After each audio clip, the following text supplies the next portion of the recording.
Ini adalah kisahku yang hanya aku ceritakan di YouTube channel Tinta Pena. Semoga kalian semua yang menonton video ini bisa mengambil baiknya dan membuang yang tidak perlu. Jangan lupa berikan like di video ini agar bisa mencapai 500 like. Dan jangan lupa untuk subscribe channel Tinta Pena agar admin lebih semangat untuk menghibur kalian semua. Mari kita mulai ceritanya. Perkenalkan, namaku Raden Putra. Orang-orang biasa memanggilku Putra. Saat ini aku sudah bekerja di sebuah perusahaan swasta sebagai kepala mandor. Sudah hampir 3 tahun aku bekerja di perusahaan tersebut. Aku mempunyai pacar seorang gadis cantik, teman kampusku dulu, namanya Mira. Sekarang dia sudah bekerja di sebuah bank swasta. Kami sudah pacaran selama hampir 5 tahun, sejak kami masih kuliah dulu. Hubungan kami cukup serius sebenarnya. Bahkan kedua keluarga kami juga sudah saling mengenal. Hanya saja entah mengapa setiap kali aku ajak ke jenjang yang lebih serius, pacarku selalu mengaku belum siap dan masih terus meminta waktu padaku. Aku mencoba mengerti dan tidak terlalu menuntut padanya, karena aku tahu saat ini Mira sedang bekerja di sebuah bank. Mungkin ia mempertimbangkan karirnya, karena jika sudah menikah tentu saja ia tidak akan bisa lagi bekerja di bank tersebut. Namun biar bagaimanapun sebagai seorang laki-laki yang sudah beranjak dewasa dan juga sudah mempunyai pekerjaan tetap, tentu saja aku ingin segera menikah. Apalagi dari pihak keluargaku sendiri sangat ingin agar aku segera melamar Mira. Tapi begitulah kenyataannya sampai saat ini. Mira masih belum bersedia untuk aku lamar, dan waktu pun terus berlalu. Aku merasa mulai tak sabar untuk segera merasakan indahnya sebuah pernikahan. Aku akan berusaha untuk membujuk Mira agar mau segera menikah denganku. Karena itu, aku pun merencanakan sebuah makan malam romantis bersama Mira di sebuah restoran mewah tentunya. Seperti biasa, Mira tak pernah menolak jika aku ajak makan malam berdua. Ia datang dengan dandanan yang terkesan ala kadarnya, seakan ia menganggap makan malam kali ini hanyalah makan malam biasa. Tapi aku tak peduli dengan penampilan Mira. Di mataku, apapun pakaian yang ia pakai, ia akan tetap terlihat cantik. Karena aku mencintai Mira apa adanya, seperti mentari yang selalu setia menanti pagi, atau bahkan seperti lilin yang rela hancur demi menerangi kegelapan. Tumben kamu ngajak aku makan malam di tempat seromantis ini. Ada apa? Mira mulai pembicaraan saat kami sudah duduk dan saling berhadapan. Ada hal penting yang ingin aku sampaikan sama kamu malam ini, balasku pelan. Apa? Mira bertanya dengan santai. Aku ingin melamar kamu malam ini, Mir, balasku dengan serius. Mira terlihat sedikit kaget mendengar kalimatku barusan. Ia menatapku sejenak, lalu berkata, "Aku kan sudah bilang sama kamu, Put, aku belum siap. Jadi jangan sekarang ya." Suaranya sedikit memohon. "Lalu sampai kapan kamu akan membuat aku menunggu, Mir?" Aku bertanya dengan nada lirih. "Aku juga nggak tahu, Put, tapi yang pasti bukan sekarang. Perjalanan kita masih panjang, Put. Aku harap kamu bisa bersabar," balas Mira. "Kita akan melewati perjalanan panjang itu bersama-sama, Mir. Dengan menikah, hal itu akan semakin mudah bagi kita," ucapku masih berusaha meyakinkan Mira. "Iya, aku tahu, Put, tapi aku benar-benar belum siap. Aku harap kamu mau mengerti." Suara Mira sedikit terbata. Kali ini aku tidak berusaha untuk membalas ucapannya. Aku juga tidak ingin terlalu memaksakan kehendakku terhadap Mira. Biar bagaimanapun, jika Mira belum siap, aku juga tidak bisa berbuat apa-apa lagi. Beberapa hari kemudian, aku dan Mira bertemu lagi. Kali ini, Mira yang meminta aku datang. Kami bertemu di sebuah kafe. Sepertinya Mira sengaja memesan meja paling sudut agar pembicaraan kami tidak terganggu oleh pengunjung lain. "Ada apa, Mir?" tanyaku berbasa-basi memulai pembicaraan. "Ada hal penting yang ingin aku bicarakan sama kamu, Put. Tapi aku harap kamu jangan marah ya," balas Mira pelan. "Apa?" tanyaku jadi penasaran. "Aku ingin kita putus, Put," balas Mira dengan suara yang cukup tegas. "Apa? Putus? Kenapa?" tanyaku penuh keterkejutan. "Karena aku sudah tidak cinta lagi sama kamu, Put. Sekarang aku juga sudah dekat dengan bosku di kantor. Jadi lebih baik kita putus," balas Mira terlihat santai. "Jadi hubungan kita yang sudah berjalan 5 tahun ini berakhir begitu aja. Tega kamu, Mir," ucapku dengan menahan amarah. "Hubungan itu bukan tergantung berapa lamanya, Put, tapi seberapa bahagianya kah kita dengan hubungan tersebut. Dan aku merasa tidak bahagia dengan hubungan kita selama ini. Dan sekarang aku sudah menemukan laki-laki lain yang bisa membuat aku bahagia," ucap Mira membalas. Tapi ucapanku terputus. "Sudahlah, Put, aku gak peduli kamu mau terima atau enggak. Tapi yang pasti mulai saat ini kita sudah tidak punya hubungan apa-apa lagi. Aku harap kamu jangan pernah lagi menghubungiku, apalagi mencoba untuk menemuiku." Mira berkata cepat memotong ucapanku. Dan setelah berkata demikian, Mira pun segera berdiri dan berlalu pergi meninggalkan aku sendirian yang masih penuh tanda tanya. 2 bulan berlalu tanpa aku pernah bertemu Mira lagi. Hidupku jadi berantakan.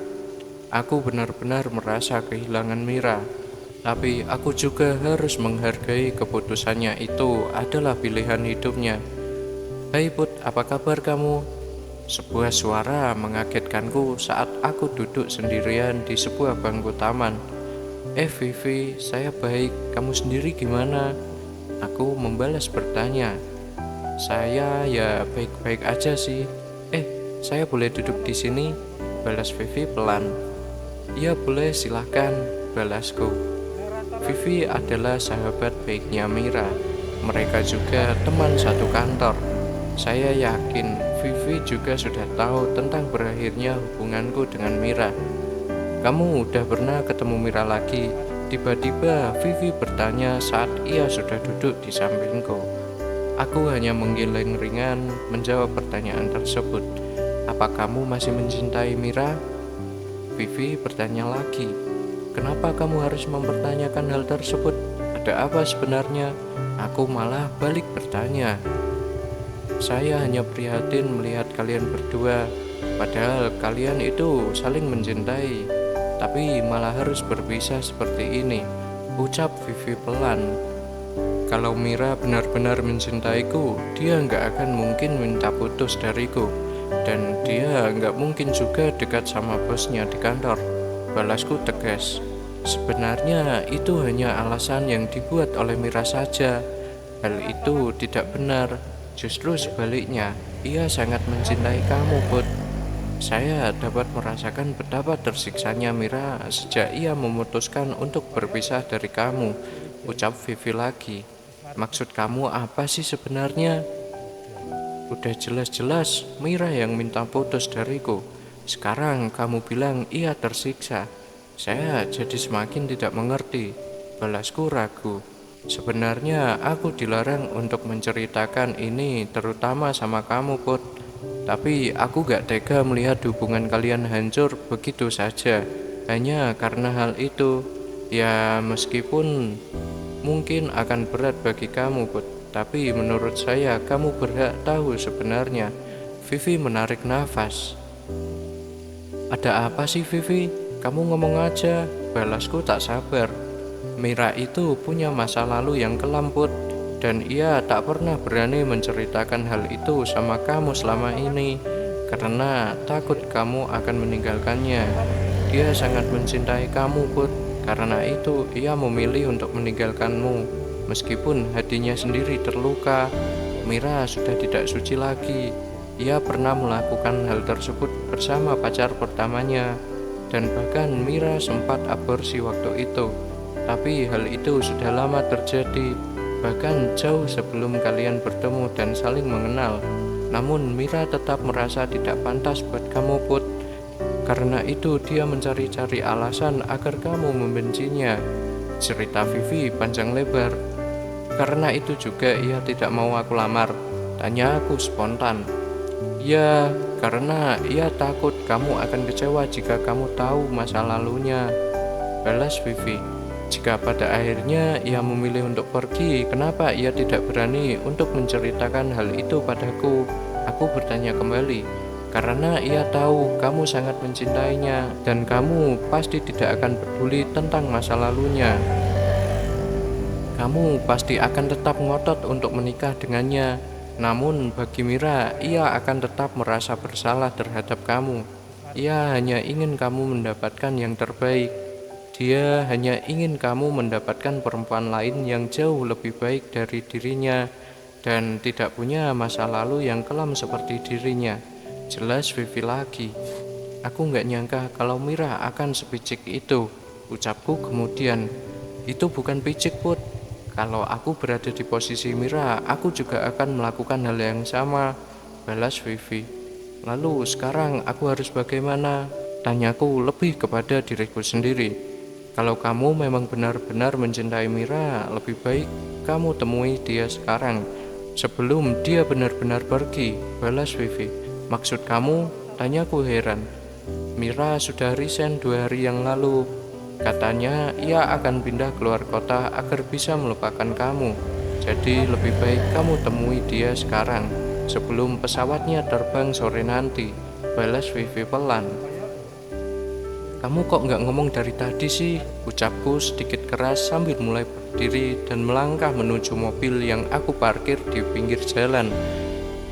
Ada apa lagi menemuiku? Ucap Mira sedikit ketus saat aku menemuinya di teras rumahnya. Aku sudah tahu semuanya, Vivi yang cerita, balasku pelan. Mata Mira sedikit melotot mendengar hal tersebut. Kamu jangan marah sama Vivi, karena itu sudah tidak penting lagi. Yang penting sekarang aku ingin kembali lagi sama kamu, ucapku. Tapi bukannya kamu sudah tahu masa laluku? Kenapa kamu masih ingin bersamaku? Mira bertanya pelan. Aku gak peduli tentang masa lalu kamu, Mir. Aku mencintai kamu apa adanya. Dan kamu gak perlu merasa bersalah akan hal itu. Yang terpenting adalah bagaimana kita ke depannya. Jika aku bisa menerima keadaan kamu sekarang, itu artinya aku juga sudah siap menerima masa lalu kamu, balasku yakin. Aku hanya merasa nggak pantas buat kamu, Put. Kamu itu laki-laki baik. Kamu pantas mendapatkan perempuan lain yang jauh lebih baik dariku, ucap Mira kemudian. Yang berhak menentukan kamu pantas atau tidak buatku, itu hanya aku, bukan kamu.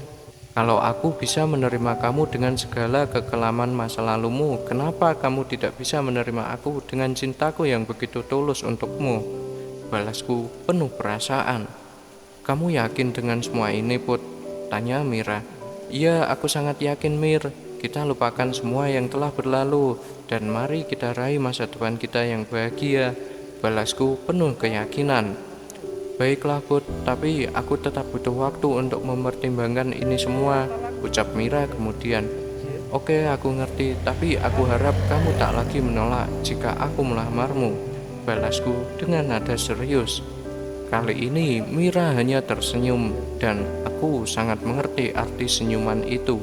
Senyuman yang menandakan bahwa tidak akan ada lagi air mata di antara kami berdua. Semoga saja tidak akan ada lagi penghalang untuk hubungan kami ke depannya. Semoga saja Mira bisa menerima aku sebagai pendamping hidupnya untuk masa depannya ya. Semoga saja. Cerita pun selesai. Jika sahabat Tinta Pena Channel suka dengan cerita ini, berikan like video ini dan subscribe Tinta Pena Channel. Semoga yang like dan subscribe diberikan kelancaran rezeki dan dipermudah segala urusannya. Sekian dan terima kasih.